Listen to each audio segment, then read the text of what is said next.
homens e mulheres, jovens, crianças, para serem usados pelo Senhor Jesus nesse tempo, nessa geração.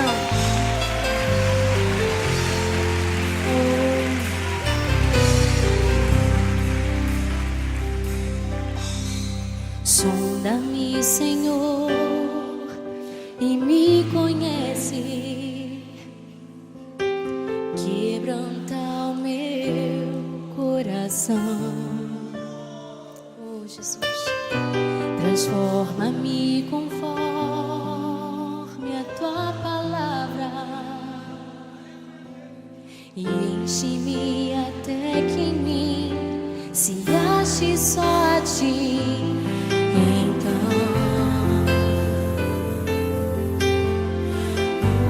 usa-me, Senhor. Graças a Pai, gente. Já desses eu fiz uma conferência começando na segunda-feira no cemitério e a turma me deu um amém mais entusiasmado do que esse de vocês. Vamos pegar de novo? Graça e paz. Amém! Rapaz, até hoje eu não sei porque só funciona bem na segunda vez. É um negócio sério. Gente, a última vez que eu estive nessa cidade, quer ficar silêncio?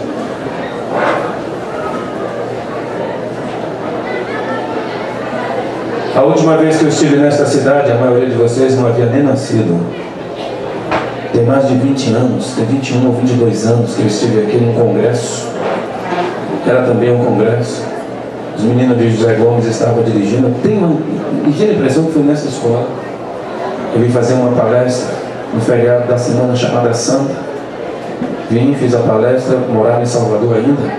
Pastoreava a Igreja Batista em Marechal Rondon. Vim, fiz a palestra e retornei. E hoje Deus me permite retornar para estar com os irmãos. Hoje eu vou tentar fazer a introdução. Eu digo tentar porque tem algumas coisas que a gente nunca supera. E uma delas é o barulho muito grande. Eu tenho uma dificuldade muito grande de me concentrar quando tem muito barulho. Então eu vou me esforçar. Se há mais de 20 anos atrás eu era assim, imagine agora que eu estou ficando velho, enjoado e abusado, né? Aí algumas coisas se cristalizam. Por isso que eu agora, para onde eu vou, eu levo minha esposa, porque quando eu estou nervoso ela me acalma. Ei, mulher linda, levanta aí para o povo te ver. Fique de pé. Pronto, essa mulher linda que é minha esposa. Diga assim, amém. Amém. Pois é, mas é minha. Vamos ler a palavra? Se você tem Bíblia, queira abri-la. Se você não tem, chegue perto de um crente que a tem. E o tema que a gente tem para este final de semana, a proposta que nós temos para pensar é que nós somos chamados para marcar esta geração. E aí, a gente tem como ideia principal um versículo das Sagradas Escrituras que é uma experiência do apóstolo Paulo. Hoje eu vou fazer a introdução e nos próximos dias a gente continua, amanhã e depois a gente continua trabalhando com esta ideia, levando alguns outros aspectos. Livro de Gálatas, Epístola de Paulo escrevendo aos Gálatas, no capítulo de número 15, ou 6, desculpe, versículo de número 17. Daqui em diante ninguém me moleste, porque eu trago no meu corpo as marcas de Jesus. Vamos ler juntos? Só os irmãos. Não, tá feio, tá horrível. Vamos lá, só os irmãos.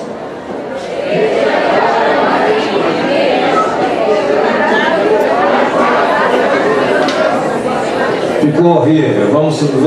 Eu vou dizer aqui a ideia e vou dizer a versão, e a gente vai prender esta versão na nossa mente e no nosso coração. Desde agora ninguém me inquietes, porque eu trago no meu corpo as marcas de Jesus. Vamos lá? Desde agora ninguém me inquietes, porque eu trago no meu corpo as marcas de Jesus. Isso, eu quero ouvir a voz dos homens, só os homens comigo. Vamos lá? Deixe agora ninguém me quer, confiar no meu corpo as marcas de Jesus. Agora a voz mais bonita da nossa igreja. As mulheres, vamos lá?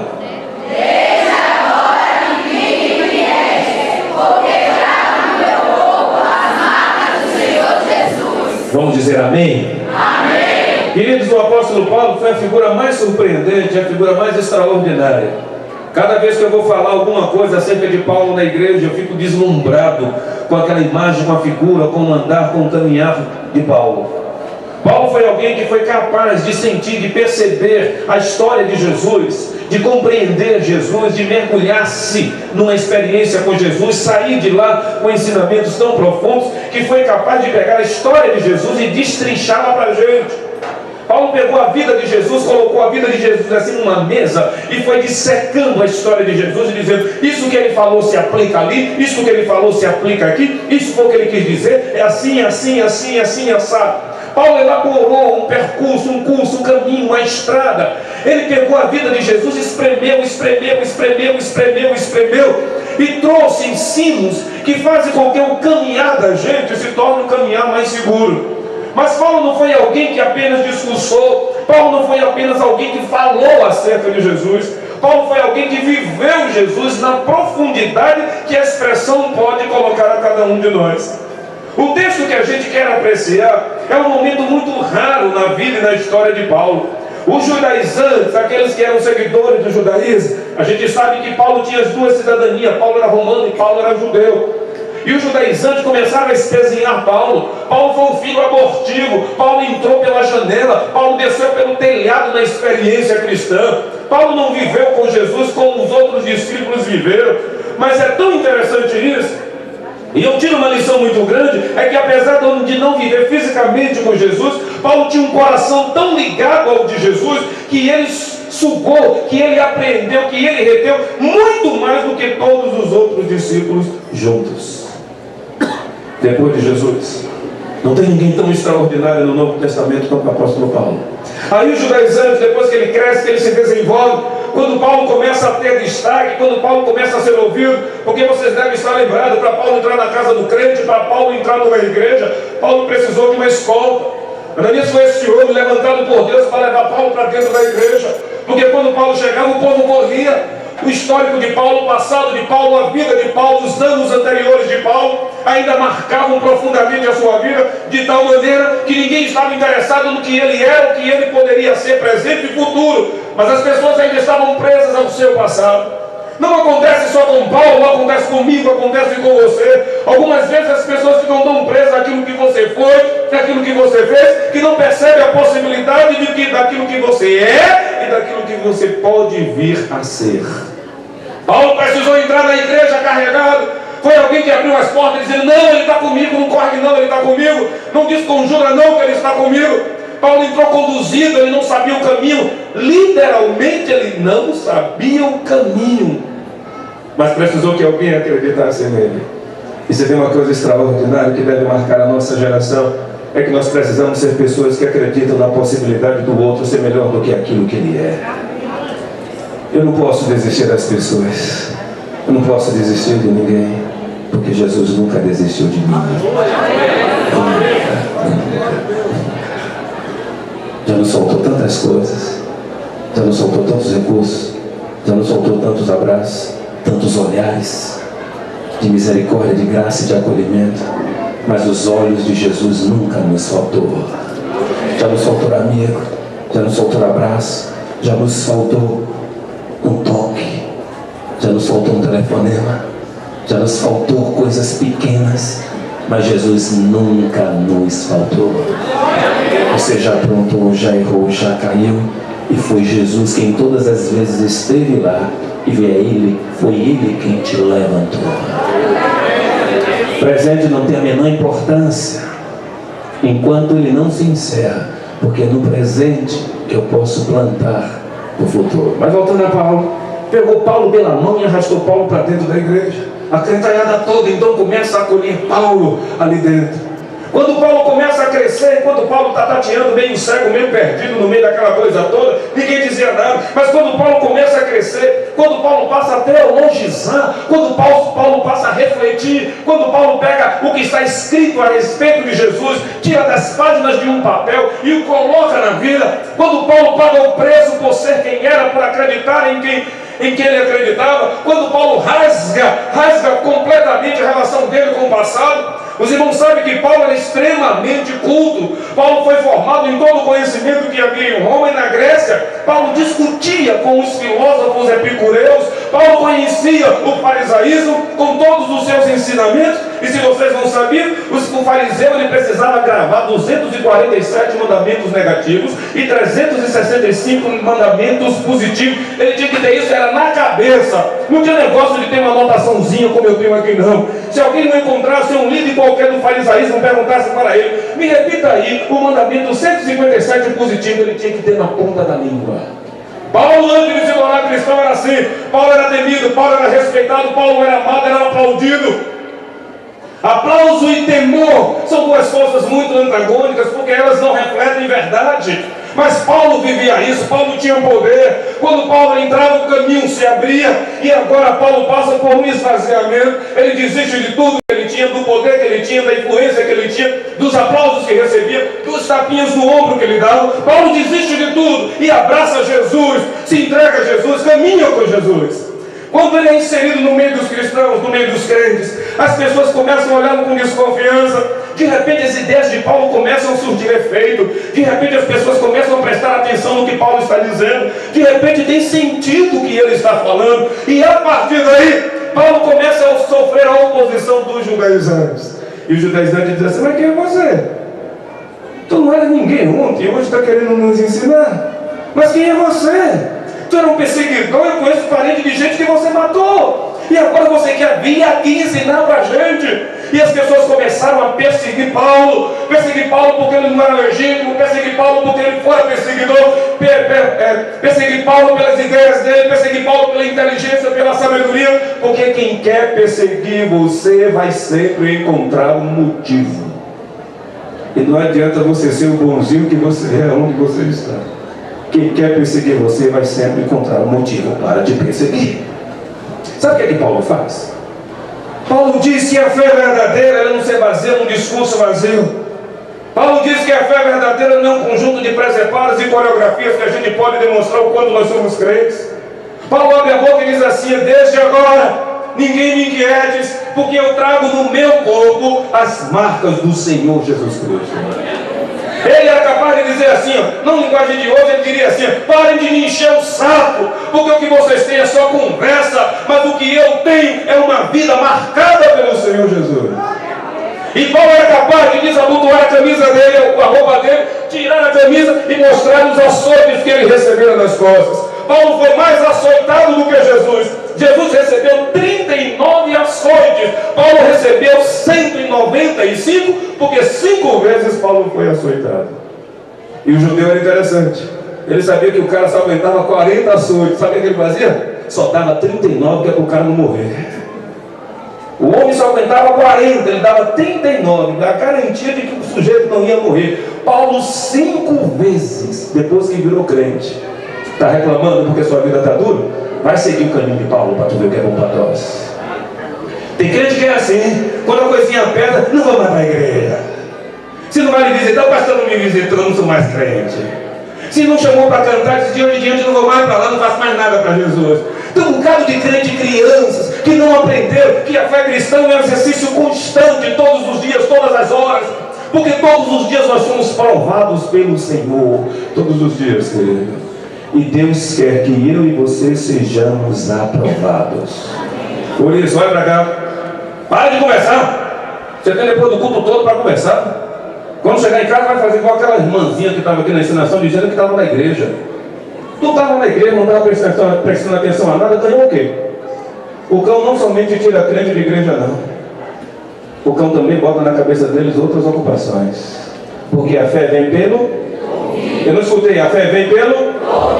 Ainda não escutei, a fé vem pelo... Ouvi a fofoca que a irmã está traçando da roupa do irmão que está aqui, amém? Não, ouvi o quê? Então, por favor, pare de conversar. Você tem uma noite toda, depois você tem amanhã um dia inteiro, mas deixe Deus falar no seu coração. Aí você diria assim: pastor, Deus já falou através do louvor. Eu creio.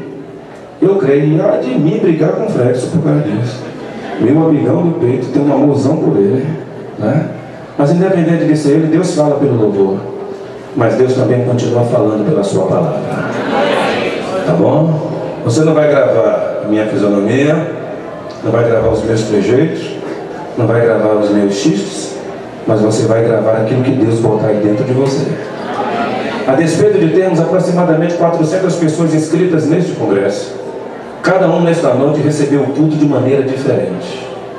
Se depois do culto você se sentar com alguém para perceber as impressões do culto, você vai notar que outras pessoas perceberam coisas que você não percebeu, colheu coisas que você não colheu, recebeu coisas que você não recebeu. Ou você vai dizer coisas que você experimentou que o vizinho não experimentou. Porque Deus fala para o terreno, para o ouvido, para o coração que está à disposição dele, primeiro. Segundo, Deus dá a quantidade que você quer receber. Se você está contente com o que você recebeu, acabou. Deus fechou a conta para você. Mas se você estiver aberto a receber mais de Deus, a conta continua aberta, porque Deus tem muito mais para te dar do que o que você até então já recebeu. Então, é com você e o Pai. Quanto a nós, estamos nas mãos dele.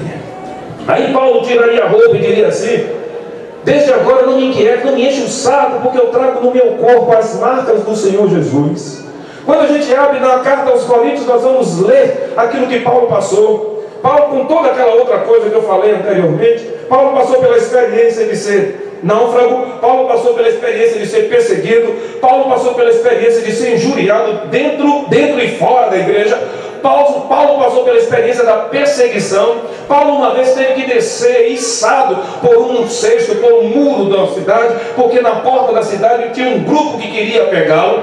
Paulo sofreu zombaria, Paulo sofreu escárnio, Paulo sofreu vilipêndio, Paulo sofreu açoite, Paulo passou fome, passou sede, muitas noites sem sono, e no final das contas dele, ele abre a boca e diz: olha, Timóteo, eu combati o bom combate, acabei a carreira e eu guardei a fé, eu ainda estou inteiro, estou completo, porque o que Deus me deu permanece dentro de mim. Agora hoje, querido, nessas palavras introdutórias, uma primeira pergunta que eu quero levantar nesta noite, que eu tenho me feito e quero fazer para você: quais são as marcas de Jesus que você tem levado? Quais são as marcas que tem no teu corpo, que tem na tua alma, que tem no teu ser? Sabe por quê? As marcas, elas pontuam um momento de mudança, de aprendizado e de crescimento. Se você olhar no braço, talvez você ainda tenha a marquinha lá de uma vacina que você tomou há muito tempo atrás. Mas deixa eu me falar de uma outra marca, daquela marca que os olhos humanos não veem, mas que elas se manifestam no nosso andar. Porque quando Deus marca a gente, alguma coisa na vida da gente muda. Um dia o Senhor ia passando, um cara pequenininho sobe numa árvorezinha e fica olhando Jesus, porque ele se achava alguém tão incompetente, alguém tão longe de receber a visita de Jesus, que ele achava que ele não podia se aproximar de Jesus porque iria contaminar Jesus. Ele sobe na árvore, fica lá, Jesus passa, olha para ele, chama-o pelo seu nome, pega-o pelo braço, adentra na casa dele. A comunidade cristã começa a dizer: como é que pode? Ele entrou na casa de um cara ruim, ele entrou na casa de um cara que não presta. E aí Zaqueu conversando com o Senhor, ouvindo tudo do Senhor. Queridos, presta atenção no que eu vou dizer, olha para cá. Não houve uma musiquinha, não houve um fundo musical, não houve um apelo emocional. Jesus Cristo nem pregou muita coisa, mas a presença de Jesus foi tão forte na vida de Zaqueu, que Zaqueu, depois daquele momento com Jesus, de vê-lo dentro da sua casa, que era o maior sermão que Jesus poderia pregar, porque um homem como Jesus jamais deveria entrar na casa de um homem tido como pecador, como era Zaqueu, ladrão, sem vergonha, mau caráter, canalha, sujo, imundo, um crápula. E lá estava Jesus na casa de Zaqueu, com Zaqueu, comendo com Zaqueu. Jesus às vezes faz coisas absurdas à nossa compreensão. Tem pessoas que a gente olha e diz assim: não vale nada. Jesus olha para essa pessoa e diz assim: isso é tesouro para mim. E ele a recolhe, e ele trabalha. Quantos aqui Quantos aqui que ninguém dava nada, ninguém dizia nada? Eu tive uma das maiores alegrias agora à noite, deixa eu abrir parênteses, isso não estava no script, quando eu vi Pepeu. Pepeu fica de pé, Pepeu. Pepeu essa figuraça. Se eu tiver oportunidade esses dias, eu ainda vou chamá-lo para você falar aqui, compartilhar conosco. Mas pode ficar aí. Pepeu essa figuraça. Pepeu eu encontrei lá, muitos de vocês de Cruz das Almas conhecem Pepeu. Pepeu eu conheci lá em Valença, Ribe, com Valéria, 2 filhos, era uma confusão do diabo, né, Pepeu? Pepeu argentino, puxava para cá, puxava para lá, puxava para cá, puxava para lá. Começou a morar na praça, morou em diversos lugares, a igreja acolheu. Depois eu fui embora. Pepeu desapareceu, Valéria morreu.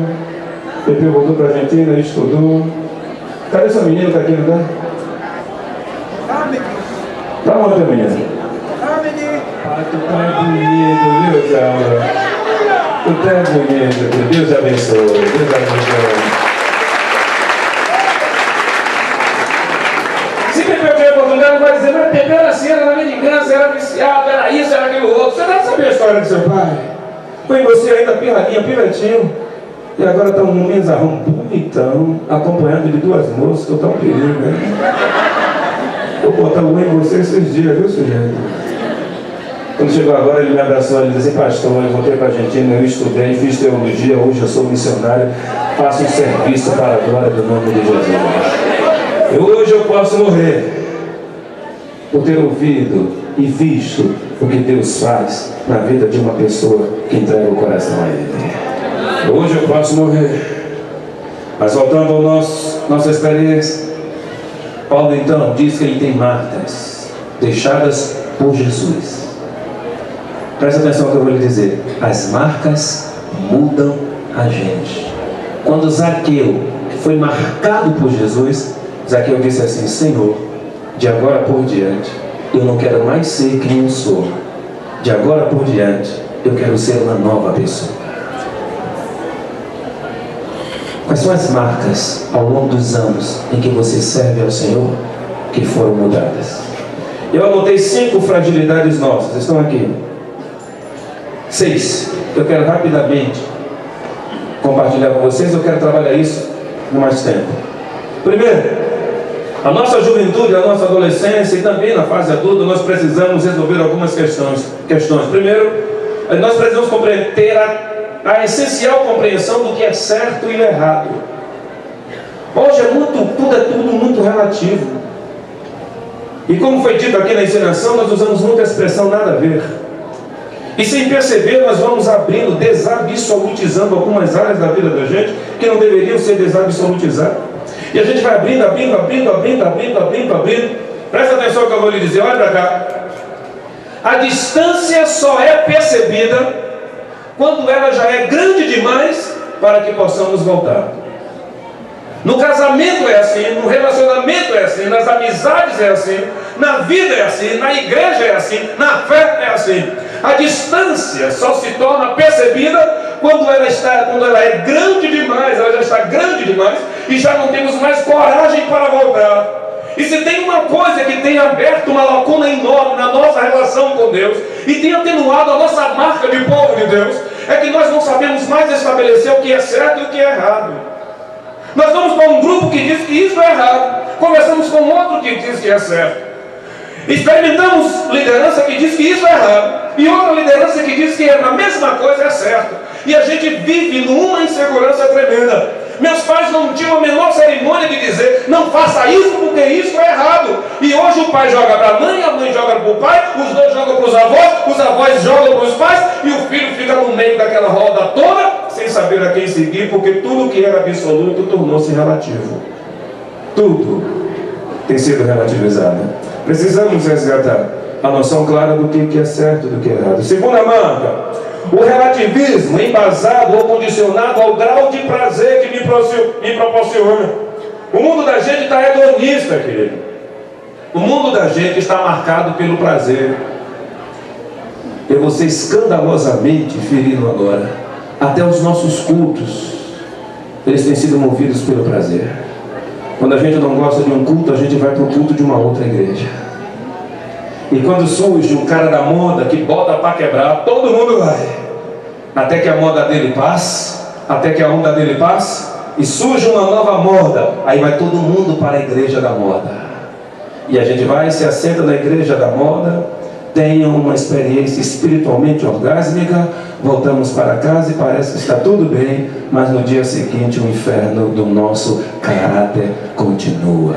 Sabe por quê? Vou lhe dizer, porque as emoções não podem transformar o nosso caráter. Vou repetir para vocês aqui. As emoções não conseguem transformar o nosso caráter. Nós vamos em busca de quem está na moda e vamos nos empanturrando de tudo isso, mas um fio, 1 milímetro sequer, uma partícula infinitesimal do nosso caráter não é alcançável, porque quem muda a vida da gente é a reflexão na palavra de Deus. E quanto mais o tempo passa, menos da palavra a gente lê. O pior, quanto mais o tempo passa, menos da palavra a gente escuta nas pregações, porque as nossas pregações também elas tornaram-se hedonistas. Elas visam alcançar o prazer de quem nos escuta, porque nós amamos o plenário cheio. Nós gostamos das pessoas presentes ali, então nós esvaziamos algumas partes da palavra, porque algumas partes da palavra elas são inconvenientes, porque elas provocam, elas ferem, elas magoam, elas vão lá no âmago do nosso ser e nos incomodam. Quando em verdade, querido, o que nós precisamos trazer de volta é a pureza da palavra do Senhor e resgatarmos o profeta que diz: assim diz o Senhor. É isso que nós precisamos nos dias de hoje. Mas as nossas concepções e as nossas atividades religiosas, elas estão baseadas pura e simplesmente no hedonismo. Isso, essa marca a gente precisa tirar e a gente precisa trazer de volta a marca da cruz. Quando Jó parecia, aí chegaram os 3 amigos da moça dele. No princípio amaciaram Jó, depois começaram a dizer: você está sofrendo porque você fez alguma coisa. Depois chega a mulher de Jó e diz assim: meu filho, sabe o que tu deve fazer? Porque depois que você ficou fiel a Deus, o caldo entornou na tua vida. Sabe o que você deve fazer? Renuncia a esse teu Deus, te mata e está tudo resolvido. 2 palavras Jó usou. A primeira, ele disse assim: receberia eu o mal do Senhor, receberia eu o bem do Senhor e não acolheria o mal? E depois ele diz assim: porque eu sei que o meu Redentor está vivo. Sabe o que ele está dizendo? A minha história ainda não acabou. Aguarde, porque você vai ver o mover de Deus. A minha história ainda não acabou. Sabe o que é que tem lá nos últimos versículos do livro de Jó? Acerca dele diz assim: e morreu Jó, já velho e farto de dias. Jó morreu satisfeito, porque Deus lhe devolveu 4 vezes mais aquilo que ele havia perdido. Terceiro, nós precisamos de uma proposta evangélica que faça frente às ofertas atraentes do nosso mundo. Nós precisamos de uma proposta evangélica. Queridos, uma das exigências que o Senhor trouxe para a gente, e que é a minha marca, que é a sua marca, é que eu deveria ser um discípulo do Senhor Jesus Cristo. No capítulo final de Mateus, ele diz assim: portanto,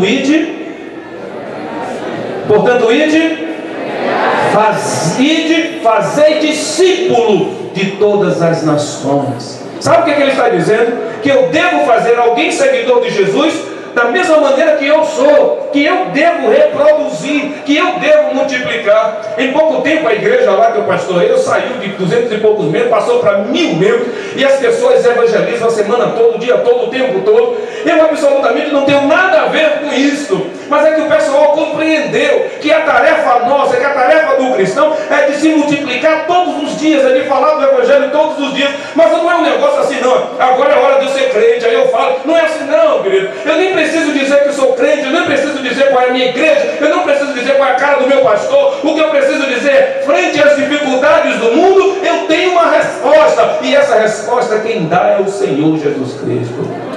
Não tem nada a ver com o meu pastor, tem a ver com a minha fé, tem a ver com o que eu creio.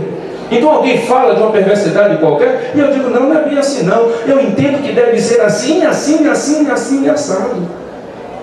Nós precisamos trazer de volta, porque hoje somos mais assistentes do que discípulos.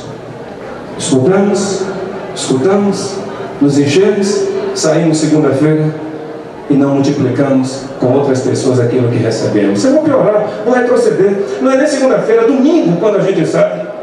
E lá na igreja, quando termina o culto, algumas vezes eu digo, irmãos, tome cuidado. Porque quando o irmão sai daqui, o irmão vai pelo meio do caminho, vai pegar ônibus, vai dirigir o seu carro, vai encontrar pessoas que não estavam em igreja alguma, pessoas que não tiveram experiência nenhuma com o Senhor, pessoas que continuam a mesma peste que eram antes.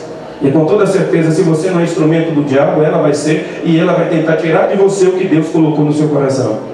Pior, quando você chegar em casa, vocês vão encontrar pessoas que não estiveram no culto, que não louvaram a Deus, que não ouviram a palavra, que não refletiram, que não pensaram. E com toda certeza o maligno tentará tirar.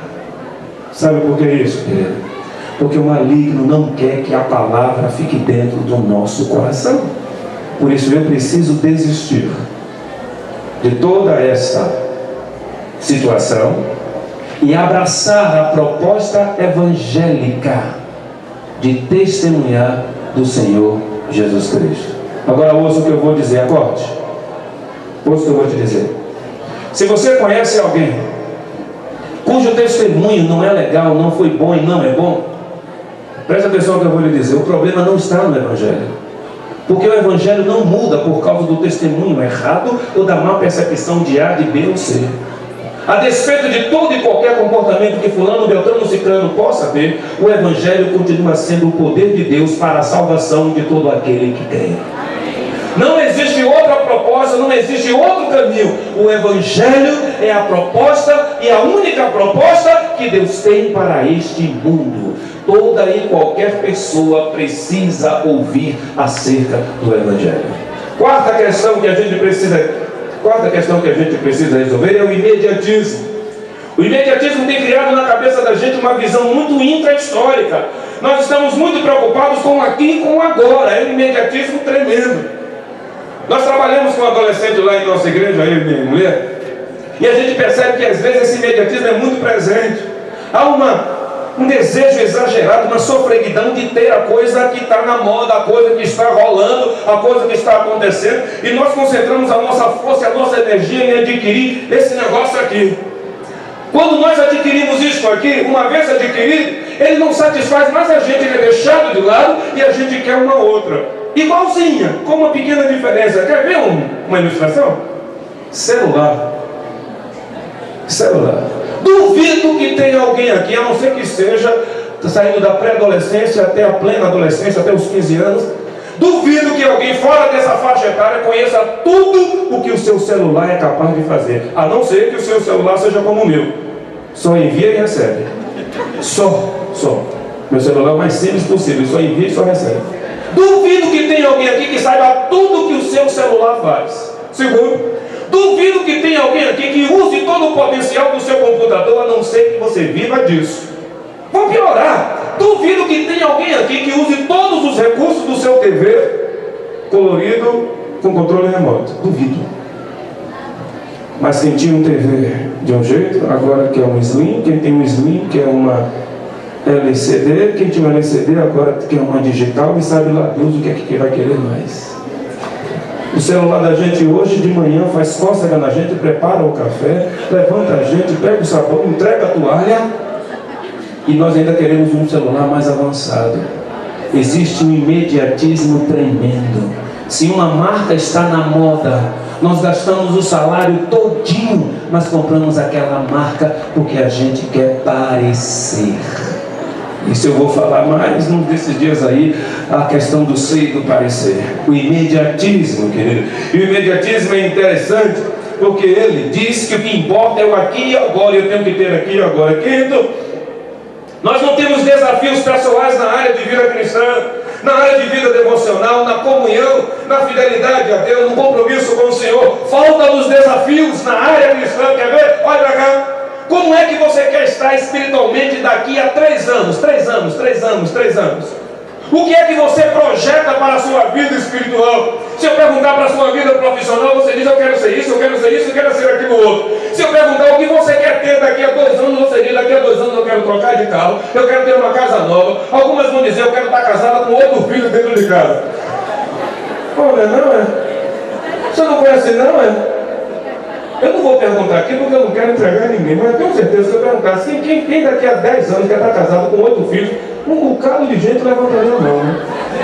Amém ou não? Rapaz, me deixaram de cara. Eu não sei qual é o seu desafio para a sua área pessoal, mas observe, todo mundo tem.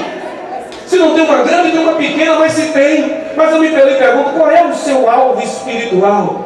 Como é que você quer estar daqui a 3 anos, espiritualmente? Pastor, eu quero ter lido a Bíblia 5 vezes. Tem alguém aqui assim? Não levanta a mão, não. Pastor, eu quero estar na obra missionária.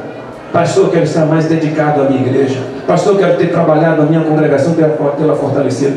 Qual é o seu alvo espiritual? O diabo não bate mais de frente com a gente. Ele agora cria atalhos atraentes. Por isso, querido, nesses dias, conversa com Deus e estabelece alvos espirituais. Alvos que efetivamente você precisa alcançar. Na área afetiva, na área amorosa, na área sexual. Estabelece algo com Deus. Sabe por quê? Porque depois de ter passado 15 dias, talvez vocês ainda se lembrem das canções que ouviram, da ministração de Fred Zimanda. Talvez você se lembre um pouco de mim. E vão dizer: aquele pastor que tem umas pintazinhas no rosto e nas mãos. Talvez você se lembre do presidente, talvez você se lembre disso, daquilo outro. Mas com toda certeza, aquilo que foi pregado, aquilo que foi ministrado será esquecido. A não ser que você faça compromissos com Deus. Você pode esquecer tudo que você ouviu aqui, mas você nunca vai esquecer os compromissos que você fez com Deus. Se não fizer compromisso hoje, daqui a 21 anos eu vou voltar aqui e você vai estar do mesmo jeito. Porque quem não anda no caminho de Deus fica dando voltas. Depois que eu casar com você, vai ser com você. Depois que os 11 filhos chegarem, você vai ser os 11 filhos. Não, 8.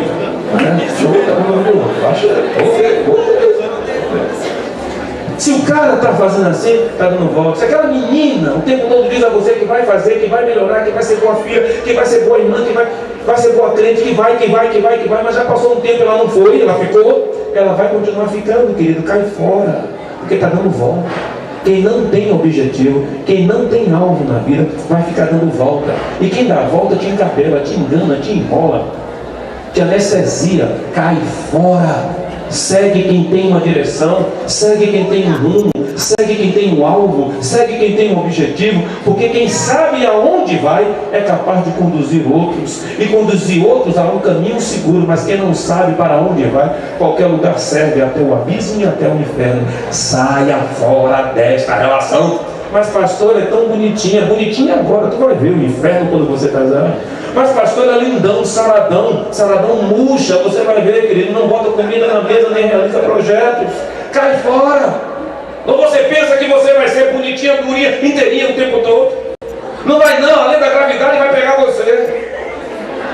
E o que fica, presta atenção, o que fica é compromisso. O que é que faz com que um homem e uma mulher atravesse os anos de sua existência e administre as rugas, a celulite, administre as fragilidades, as fraquezas, o bafo, o mau hálito, o desemprego, as perdas? O que é que faz com que um homem e uma mulher permaneçam juntos? Não é o aspecto físico, não. O que faz com que um homem e uma mulher permaneçam juntos é o compromisso que eles assumem um com o outro. Por isso, se o seu namorado não tem compromisso com a família dele, ele não vai ter com você. Se a sua namorada, a noiva, não tem compromisso com a família dela, nem com ela, nem com ninguém, ele não vai ter com você. Caia fora. Eu nem sei porque eu entrei nesse negócio, mas estou sabendo. Vem pra cá. Ausência de desafio, pronto. Ausência de desafios. E quando vocês estiverem conversando, procure ver qual é o desafio que o outro tem. Até as nossas amizades precisam ser estabelecidas a partir de desafios. Lá em Tessalonicenses, Paulo diz assim: mando-vos que vos aparteis de todo irmão que anda desordenadamente. Por isso você não é inocente, não. Se está vivendo com alguém que não tem desafio, não presta. Se você trabalha numa empresa que não tem projetos para a sua vida, cai fora. Aí, enquanto você está cedo, enquanto está jovem, que você pode enfrentar uma outra realidade. Mas você fica pisando ali com a boca escancarada, cheia de dentes, esperando o milagre acontecer. Não vai acontecer, porque Deus não atua na vida de preguiçoso. É preciso ter projetos. É preciso ter projetos. Agora, vem cá. Dentro de casa está passando uma crise total. O seu marido perdeu a perspectiva de vida por uma ou outra situação. Sua mulher perdeu. Presta atenção. Deus bota a gente na vida do outro para que nós sejamos reflexo dele na vida dessa pessoa. Então, se a coisa em casa, por uma experiência negativa, o marido está mal, para baixo, depressivo, acabrunhado, está atolado nas suas próprias angústias, Deus colocou você lá dentro para que você possa levantá-lo. Porque na vida das pessoas, nós somos uma das duas coisas. Ou nós somos âncora, ou nós somos balão. Pegou? Na vida das pessoas, até nossas igrejas, ou nós somos âncora, ou nós somos balão.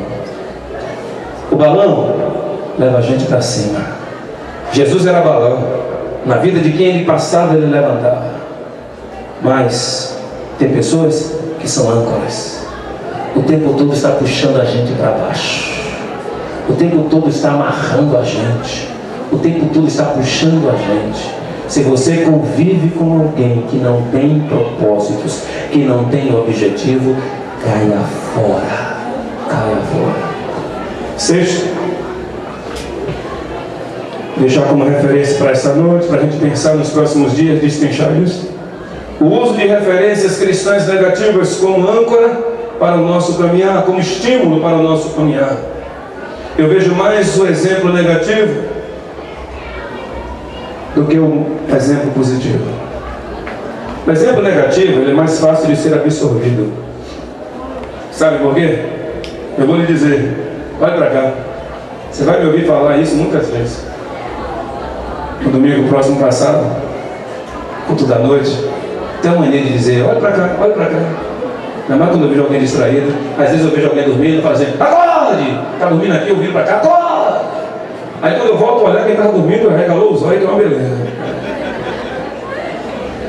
É curioso, aí às vezes eu dou um jeito de dizer, não, porque na vida cristã, às vezes a gente perde a fé, porque quando a gente está ouvindo a palavra, a gente está no culto lendo o boletim, aí o irmão fala.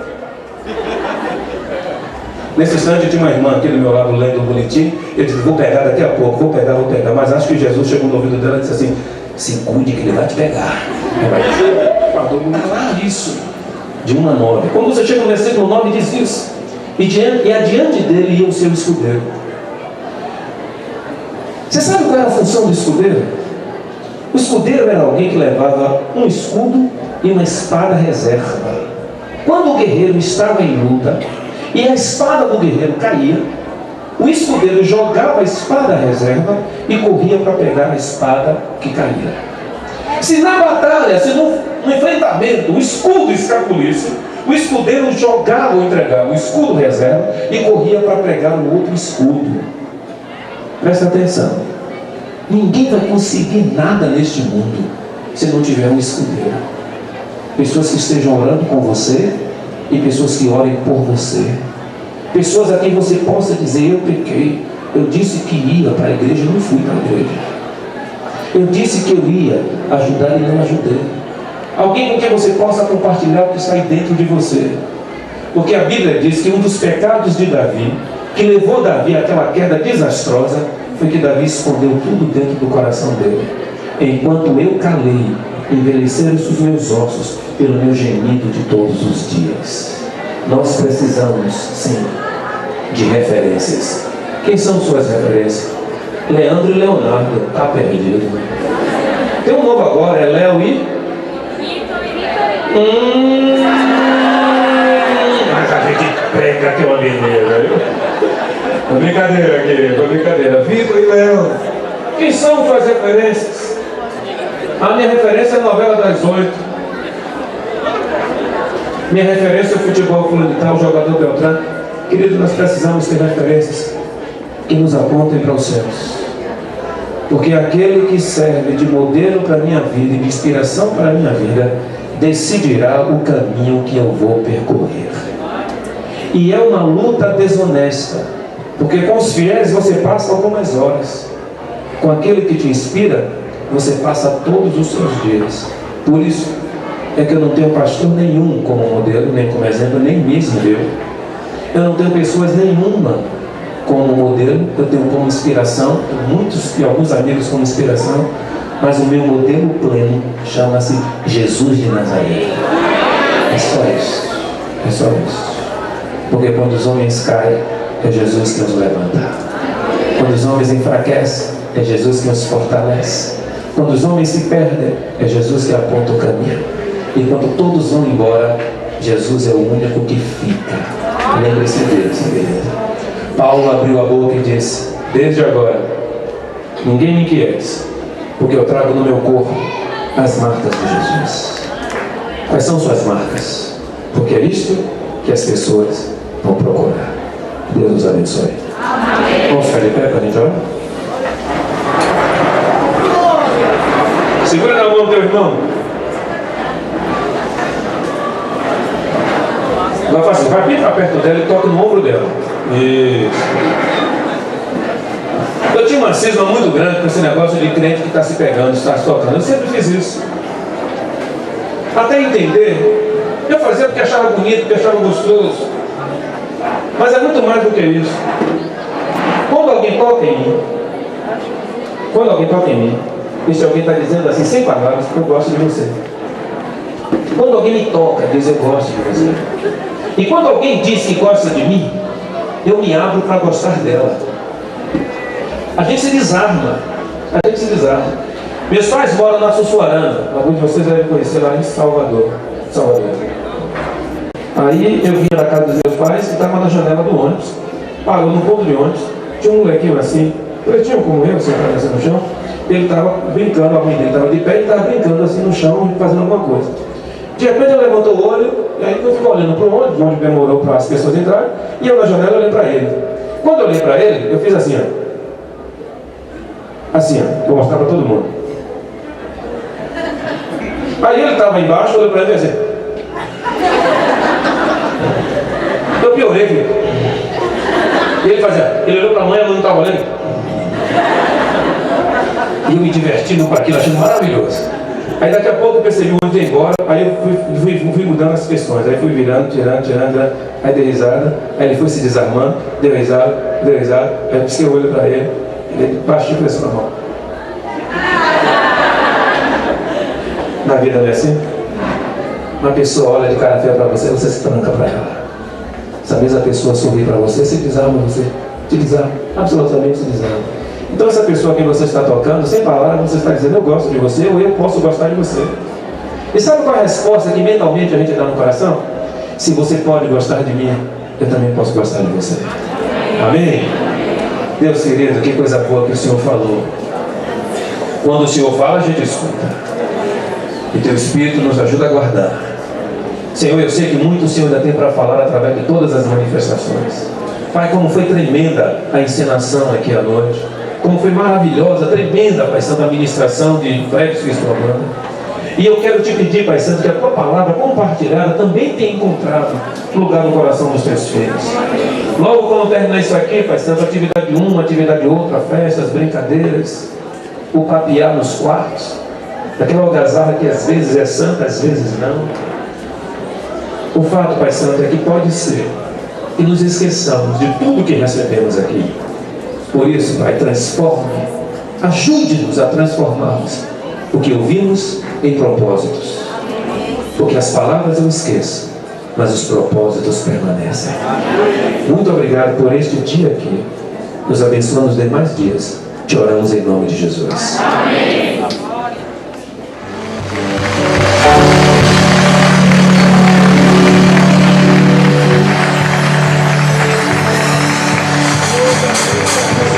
Um dia muito bom, tão bom quanto foi o meu, tão jóia quanto foi o meu. Fiz turismo na cidade, passei na feira, Depois fiquei em casa, conversei bastante com minha mulher e dormi a tarde toda. Oi? Dormi a tarde toda. Foi maravilhoso dormir a tarde toda. Ontem nós compartilhamos algumas características. Aquilo que precisa ser resolvido com o mar. Hoje eu quero pegar uma expressão que aparece no livro de Atos, que fala de um personagem da Bíblia, e que dá a ideia de uma marca que ele tem. Amanhã pela manhã eu quero compartilhar mais o aspecto emocional das marcas que a gente tem, que nos foram colocadas, marcadas, impregnadas pelas experiências e os condicionamentos que nós vivemos. Porque nós somos o resultado daquilo que nós temos sido. Então eu queria convidar você a que abrisse sua Bíblia no livro de Atos dos Apóstolos, no capítulo de número 13. Se você não tem Bíblia, chegue perto de um crente que a tem. Pastores, tem uma birra, uma cisma de falar em congresso, porque em congresso a gente tem dois tipos, pelo menos dois tipos de gente que participa. Nós temos os que são da teologia do louvor, e nós temos aqueles que são da teologia da palavra e do louvor. É muito fácil a gente perceber quem é da teologia do louvor e quem é da teologia da palavra e do louvor. Quando está no momento de louvor, os que são adeptos da teologia do louvor correm para frente, vêm para cima, pulam, dançam, se entregam à adoração, se entregam, desculpe, vou corrigir, se entregam ao louvor. Depois que passa o momento do louvor, os que são da teologia do louvor saem. Se você for lá fora, você vai encontrar parte dessa congregação. São os adeptos da teologia do louvor. Se eu chamar a Fred, só aqui, e mandar pedir a Fred para a gente voltar no louvor, os adeptos da teologia do louvor retornam. Mas graças a Deus que faz muito tempo, mas muito tempo que eu não vejo, faz muito tempo que eu não prego em congresso, faz muito tempo que eu desisti, mas graças a Deus que hoje eu vejo que tem um bocado de gente que é adepto da teologia do louvor e da palavra. Louvado seja Deus por isso. E com toda certeza, aqueles que amam a palavra conseguirão ser alcançados por ela. Porque nós só recebemos de Deus aquilo que nós queremos de Deus. Se você quer muito, Deus te dá muito. Se você quer um pouco, Deus te dá pouco. Se você não quer nada, Deus não te dá nada. Nada, nada, nada. Mas por conta desses que amam a teologia da palavra, gostam de refletir, vamos pensar no versículo de número, baseado no versículo de número 36, do capítulo 13 do livro de Atos dos Apóstolos. Diz assim: porque Davi, na verdade, havendo servido a sua própria geração pela vontade de Deus, dormiu e foi depositado junto a seus pais e experimentou corrupção. Vamos tentar ler na nossa versão aí? Vamos lá?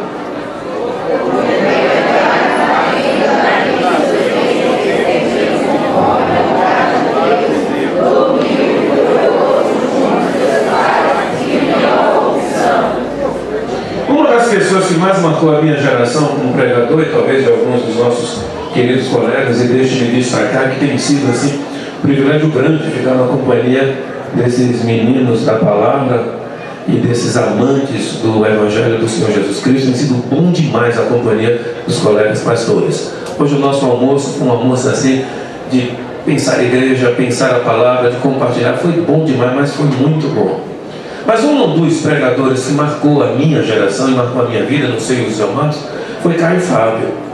E muita coisa de Caio Fábio eu li, muita coisa de Caio Fábio eu estudei. Ano passado ele esteve lá em nossa igreja. E aí ele passou 3 dias pregando lá com a gente. E na fazenda onde ele estava hospedado, um desses dias eu fui lá e ficamos conversando. E ele me disse que uma das coisas que ele havia mudado era a linha de reflexão que ele estava seguindo, porque entre as coisas que ele comentou, ele dizia que durante muito tempo ele alimentou o coração de muita gente. E muitas pessoas pegavam aquilo que ele falava e dividia, destrinchava, fazia vários sermões. E que hoje ele segue uma outra linha. Tanto é que a igreja que ele está envolvido, o grupo que ele está envolvido, chama-se Caminho da Graça.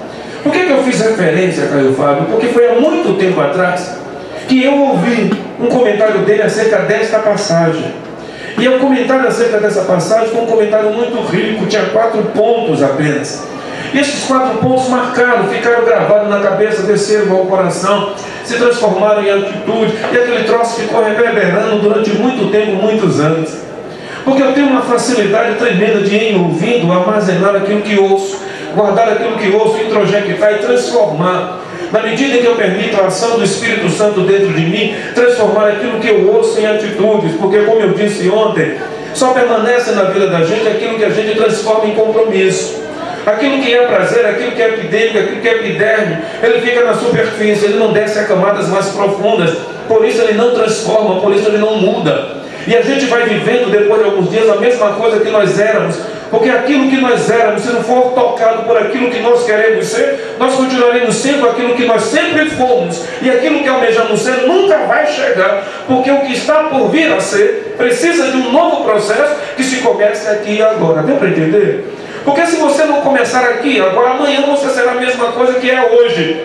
Mas se você não começar amanhã, depois de amanhã você será o que você é no dia seguinte. E é assim, eu preciso mudar agora, eu preciso corrigir agora, eu preciso alterar agora, eu preciso mexer agora. Eu não posso imaginar que daqui a 5 anos eu terei 10 mil reais na poupança se eu não começar a depositar 10 reais hoje, se eu não começar a depositar 50 reais hoje. Eu preciso começar a fazer investimentos agora. Na hora em que Deus me fala, na hora em que Deus me toca, na hora em que Deus me mexe, na hora que o Espírito Santo me sacode, na hora que Ele fala comigo, na hora que a música remexe, reverbera dentro de mim e mexe dentro de mim. Eu preciso elaborar as minhas saídas, as minhas mudanças, eu preciso me colocar na mesa de Deus e permitir que Ele vai escafifando o que eu sou e vai me alterando, a partir do momento em que Deus mexe comigo, em que Deus me fala, quer seja pela canção, quer seja pela pregação, quer seja por uma experiência ou outra qualquer.